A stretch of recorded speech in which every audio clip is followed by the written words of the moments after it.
Well, ladies and gentlemen, welcome to the press conference of Madagascar 3, Europe's most wanted DreamWorks animation new film. And let's give a warm applause to some of today's most wanted actors and directors. Sitting in front of you, David Schwimmer, Bellman, Jared Pinkett-Smith, Gloria, Martin Short, Stefano, Ben Stiller, Alex, Chris Rock, Marty, Jessica Chastain, Gia, and of course our trio of directors, Tom McGrath, Conrad Vernon, and Eric Darnell. Warm applause again.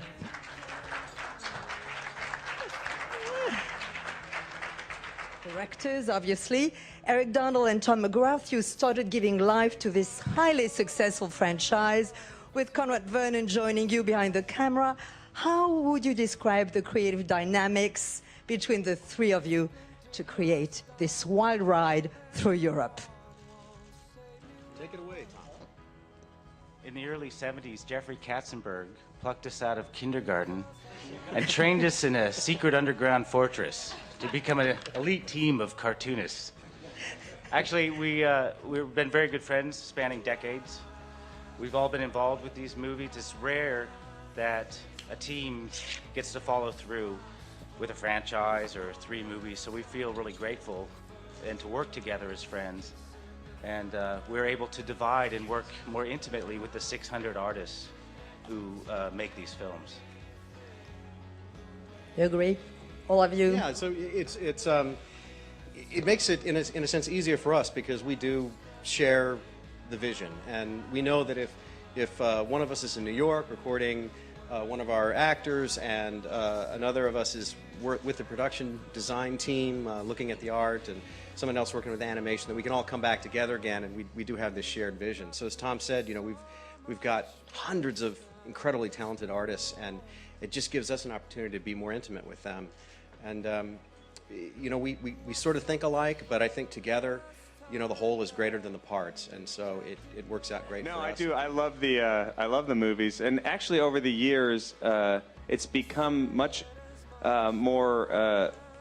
I don't want to say easier, but we've gotten to, the first movie was actually really tough because it was my first animated film. We didn't know what the movie was. We were sort of finding it. It was a 2.5-year process of doing the voices and not having ever seen it and knowing what that was going to be. So when we finally saw the movie and going to the second one and the third one, it really has gotten to be much more connected to, I guess, a process because we know what it's going to be and understand the character more, and I understand the character more, and everybody's gotten, I guess, used to how to do it, and I think it allows for a more creative experience. It's been really fun.